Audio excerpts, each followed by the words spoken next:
बॉलीवुड सिने प्रेमियों को जितेंद्र माथुर का नमस्कार। नए साल की शुभकामनाओं के साथ मैं फॉरगॉटन बॉलीवुड जेम्स के इस नए अंक में आपका हार्दिक स्वागत करता हूं। आज फिर से एक भूली बिसरी फिल्म का परिचय मैं आपको देने जा रहा हूं। वो भूली दास्तां लो फिर याद आ गई।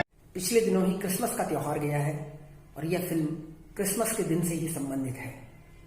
सन 1998 में यह फिल्म प्रदर्शित हुई थी। इसका नाम है बड़ा दिन। इसके प्रमुख कलाकार हैं मार्क रॉबिन्सन, शबाना आजमी और कुछ और कलाकार। क्रिसमस को बड़ा दिन क्यों कहा जाता है, खासतौर से उत्तर भारत में?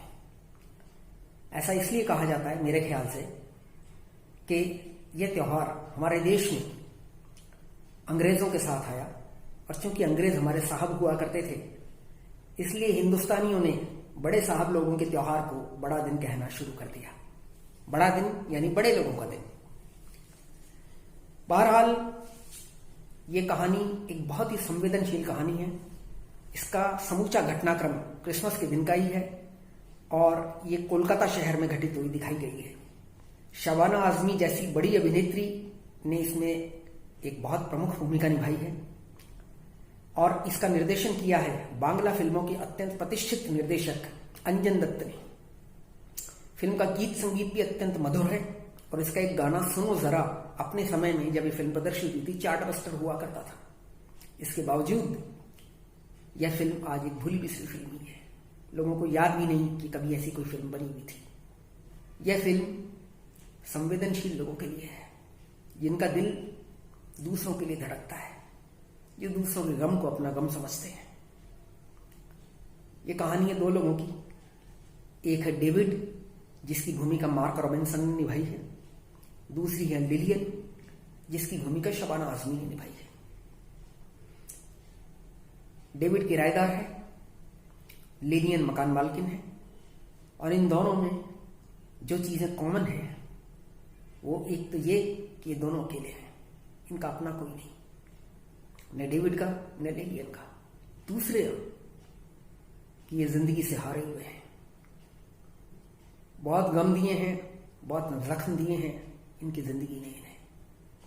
मगर उन गमों को किसके साथ बांटे, कोई अपना नहीं। डेविड लूजर है, होटलों में गाता रहता है, जैसे तैसे पेट भरता है। सपना देखता था बहुत बड़ा म्यूजिशियन बनने का, म्यूजिक डायरेक्टर बनने का, किसी ने मौका नहीं दिया। लिलियन जैसे जैसे एक मकान को संभाल कर बैठी है, उसका किराया खाती रहती है। उसके अलावा ना कोई आमदनी का जरिया है, ना कोई अपना कहने के लिए है। पति कभी का छोड़कर भाग गया था और कोई है नहीं। आंसू बहाने हैं तो अकेले में बहाती है, कोई कंधा नहीं है जिस पर ये अपना सिर रख सके। उम्र गुजरती जा रही है, गम कम नहीं हो रहे। जिंदगी इसलिए नहीं है कि जीनी है, बल्कि इसलिए है कि काटनी है। डेविड भी वैसा ही है, लेकिन ये दोनों एक दूसरे की तकलीफ को समझते नहीं। बहरहाल क्रिसमस का दिन, बड़ा दिन 25 दिसंबर, इन दोनों की ही जिंदगी में एक नया मोड़ लेकर आता है। एक जगह जगह छोटी छोटी दुकानों पर चाय सप्लाई करने वाला एक बच्चा जो कि गूंगा बहरा है, वो नाई की दुकान में एक कत्ल का चश्मदीद गवाह बन जाता है। यह कत्ल करवाया है कोलकाता के नामचीन गैंगस्टर शंकर ने, जिसकी भूमिका आलोकनाथ ने निभाई है। गूंगा बहरा बच्चा, जिसकी भूमिका संजय पाठक नाम के एक कला अदाकार ने निभाई है, इस कत्ल का चश्मदीद गवाह बन जाता है और डर के मारे हत्यारों के खौफ से भाग निकलता है। क्योंकि ये डेविड को जानता है, डेविड के पास जाता है उसकी शरण में ताकि उसके प्राण बच सके। डेविड धीरे धीरे समझता है कि माजरा क्या है। पहले तो उसे भगा देता है, लेकिन फिर उसके अंदर की सोई हुई इंसानियत जाग उठती है और वो कमर कस लेता है बच्चे की जान बचाने के लिए। पुलिस स्टेशन जाता है, एफआईआर दर्ज करवाता है, लेकिन उसकी कोई सुनवाई नहीं होती। बाद में असली हत्यारा सनी, जिसकी भूमिका अभय चोपड़ा ने निभाई है, वो और शंकर बाबू दोनों बहुत दबाव डालते हैं डेविड पर कि वो एफआईआर वापस ले ले, मगर डेविड भी अड़ जाता है कि नहीं, वो एफआईआर वापस नहीं लेगा। ऐसे में उसकी बातचीत होती है लिलियन से। लिलियन धीरे धीरे समझती है कि माजरा क्या है। जिंदगी ने उसे बहुत जख्म दिए हैं, बहुत गम दिए हैं, लेकिन उसके अंदर की ममता, उसके अंदर की करुणा कम नहीं हुई है। वो दयालु है, दूसरे के दुख से पिघल जाती है। वो भी ये महसूस करती है कि इस असहाय बच्चे की जान बचाई जानी चाहिए। अब जब ये दोनों उस बच्चे के माध्यम से एक दूसरे से जुड़ते हैं, तब दोनों को एक दूसरे की कहानियां पता लगती हैं। डेविड जो कि जिंदगी से हारा हुआ है, लूजर है, वो सब कुछ तो खो ही चुका है, अपना प्यार भी खो चुका है। उसकी प्रेमिका नंदिनी, जिसकी भूमिका तारा देशपांडे ने निभाई थी, उसे छोड़कर जा चुकी है, किसी और से शादी कर चुकी है। उसने एक पुलिस अफसर से शादी की है, जिसकी भूमिका इरफान ने निभाई है।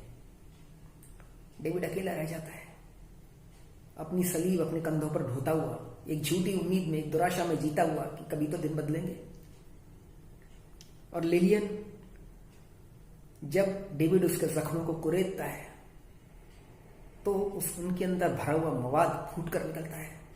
तब पता लगता है डेविड को कि उसे बार बार किराए के लिए ताने मारने वाली लिलियन वास्तव में कितनी दुखी है। जिंदगी ने कितनी गहरी चोटें दी हैं उसे, और वह अपने आंसू किसी को दिखा भी नहीं सकती। कहा जाता है कि दो घायल इंसान एक दूसरे की पीड़ा को ज्यादा अच्छी तरह समझ सकते हैं। दो तन्हा इंसान एक दूसरे की तन्हाई का दर्द ज्यादा अच्छी तरह महसूस कर सकते हैं, और ये दोनों भी करते हैं। और तब ये तय करते हैं कि चाहे जो हो जाए, उन्हें इस बेबस बच्चे की जान बचानी है, किसी भी तरह बचानी है, हर हाल में बचानी है। डेविड पहुंचता है अपनी भूतपूर्व प्रेमिका नंदिनी यानी तारा देशपांडे के घर, और उससे आग्रह करता है कि तुम्हारे तो पिता भी पुलिस में है और तुम्हारा पति भी पुलिस में है, तुम मेरी मदद करो। मैं एक बच्चे की जान बचाना चाहता हूं, और अब मेरी जान को खतरा है। नंदिनी अपने पति से आग्रह करती है कि डेविड के लिए पुलिस की सुरक्षा का प्रबंध करें, मगर वो कानों में तेल डालकर बैठा रहता है। इधर सब तरफ से निराश होकर जब डेविड लौटता है, तो पता लगता है कि लिलियन बस्ती में रहने वाले लोगों के हाथों और भी बहुत कुछ सह रही है। लोग उसे ताने मार रहे हैं, गालियां दे रहे हैं, अपमानित कर रहे हैं, और कह रहे हैं कि या तो उस बच्चे को घर से निकाल कर दरिंदों के हवाले कर दे, या खुद उस मकान को छोड़कर चली जाए। मगर नहीं, लिलियन अड़ जाती है। न तो वो खुद इस घर को छोड़ेगी, और न उस बच्चे को हत्यारों को सौंपेगी। और दोनों तय करते हैं कि हालात जो भी हों, उनका मुकाबला करेंगे। असली हत्यारा शंकर का आदमी सनी डेविड को मारने के लिए उसके यहां पहुंचता है, और फिल्म का क्लाइमेक्स बहुत ही प्रभावी है, जिसमें उन दोनों का आमना सामना होता है। दोनों एक दूसरे से कहते हैं, तू भी क्रिश्चियन, मैं भी क्रिश्चियन, क्या फर्क है इन दोनों में। और तब डेविड की जज्बाती बातें सुनकर, और यह सुनकर कि वो तो पहले ही जिंदगी में सब कुछ खो चुका है, एक मौत का खौफ था, वो भी उसके दिल से निकल चुका है, सनी का दिल भी आखिर पसीज जाता है। इतने साल से शंकर बाबू का कुत्ता बनकर जी रहा था, अब उसका स्वाभिमान जागता है। वो डेविड को नहीं मारता। नंदिनी के पिता पुलिस प्रोटेक्शन भेजते हैं डेविड के लिए, लेकिन अब उसे किसी पुलिस प्रोटेक्शन की जरूरत नहीं है। उसका खोया हुआ आत्मविश्वास लौट आया है। वो अपनी हिफाजत खुद कर सकता है, और उनकी हिफाजत भी कर सकता है जो उसके अपने हैं, जो उसकी शरण में आए हैं। फिल्म बड़े सुखद ढंग से समाप्त होती है। क्रिसमस का दिन है, और क्रिसमस की रात को फिल्म का क्लाइमेक्स वाकया होता है, और डेविड और लिलियन एक अजीब सी खुशी को महसूस करते हुए, क्रिसमस के दिन को सचमुच बड़ा दिन मनाते हुए अपने उस छोटे से बसेरे में लौटते हैं। यह फिल्म एक मामूली फिल्म के ढंग से शुरू होती है, और कुछ देर तक तो लगता है जैसे कोई बड़ी साधारण सी फिल्म देख रहे हो। लेकिन जैसे जैसे एक एक दृश्य के साथ ये फिल्म आगे बढ़ती है, इसका प्रभाव बढ़ता चला जाता है। और जो लोग संवेदनशील हैं, वो इस फिल्म के एक एक फ्रेम में एक एक पल में भरी हुई संवेदना को बहुत अच्छी तरह महसूस कर सकते हैं। दुनिया में कितना गम है, मेरा गम कितना गम है। ये बात तब समझ में आती है जब हम किसी ऐसे इंसान से वास्ता जोड़ते हैं जो हमसे भी ज्यादा दुखी है, जो जिंदगी में हमसे भी ज्यादा सह गया है, और अगर हम उसके गम को बांटने में कामयाब हो जाते हैं तो शायद हमारा गम भी कुछ कम हो जाता है। दुष्यंत कुमार जी की पंक्तियां हैं, तुम्हारे दिल की चुभन भी जरूर कम होगी, किसी के पैर से कांटा निकाल कर देखो। बहरहाल यह फिल्म बहुत दिलचस्प है, कहीं भी बोर नहीं करती, और दोनों पात्रों डेविड और लिलियन के साथ दर्शक भावनात्मक रूप से जुड़ जाते हैं। फिल्म तकनीकी दृष्टि से बहुत अच्छी है। कोलकाता का वातावरण उभारा गया है, हालांकि इसमें कहीं किसी को बांग्ला बोलते हुए नहीं दिखाया गया है। फिल्म गीत संगीत की दृष्टि से बहुत उत्कृष्ट है। इस फिल्म का एल्बम संगीत प्रेमियों के लिए एक अनमोल खजाना है, कोहिनूर हीरा है। फिल्म में कुल 7 गाने हैं, लेकिन कैसेट में एक गाना, ना कोई तेरा यहां है ना कोई है मेरा, दोहराया गया है। फिल्म का एक गीत सुनो जरा, मैंने पहले ही बताया है कि चार्टबस्टर हुआ था, लेकिन बाकी गाने भी कुछ कम नहीं है। जावेद अख्तर ने बड़े ही सार्थक, बड़े ही संवेदनशील बोल लिखे हैं, और जतिन ललित ने उन्हें बहुत ही खूबसूरत, बहुत ही सुरीली, बहुत ही दिल जीत लेने वाली धुनों में डाला है।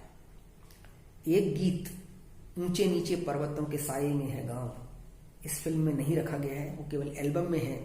और खास बात यह है कि उस एक गीत को संगीतबद्ध जतिन ललित ने नहीं किया है, बल्कि दिलीप सेन, समीर सेन ने किया है। मैं इस फिल्म को उन सभी लोगों को रेकमेंड करता हूं जो ऊंचे दर्जे का सिनेमा देखना पसंद करते हैं, सार्थक सिनेमा देखना पसंद करते हैं, आला दर्जे की फिल्म मेकिंग को देखना पसंद करते हैं। अंजन दत्त बांग्ला के तो बहुत ही प्रतिष्ठित डायरेक्टर रहे हैं, लेकिन इस हिंदी फिल्म में भी उन्होंने कमाल का निर्देशन दिया है। स्क्रिप्ट भी उन्होंने ही लिखी है, और सभी कलाकारों से बड़ा अच्छा काम निकलवाया है। शबाना आजमी तो भारत की सर्वकालीन सर्वश्रेष्ठ अदाकाराओं में से एक रही ही हैं, और मॉडल मार्क रॉबिन्सन, जिनकी ये पहली फिल्म थी, उनसे भी अंजन दत्त ने बहुत अच्छा काम निकलवाया है। इन दोनों की केमिस्ट्री देखते ही बनती है और दर्शकों का दिल जीत लेती है। फिल्म का अंतिम दृश्य तो कमाल का है। अन्य कलाकारों में तारा देशपांडे, आलोकनाथ, इरफान, अभय चोपड़ा, संजय पाठक इत्यादि ने भी अच्छा अभिनय किया है। और बाकी यह फिल्म, ये छोटी सी फिल्म, एक संवेदनशील फिल्म, फिर भी बांधे रखने वाली फिल्म, सभी के देखने लायक है। देखिए, महसूस कीजिए, दिल में उतारिए। इस बेहतरीन फिल्म को मैं 5 स्टार की रेटिंग देता हूं।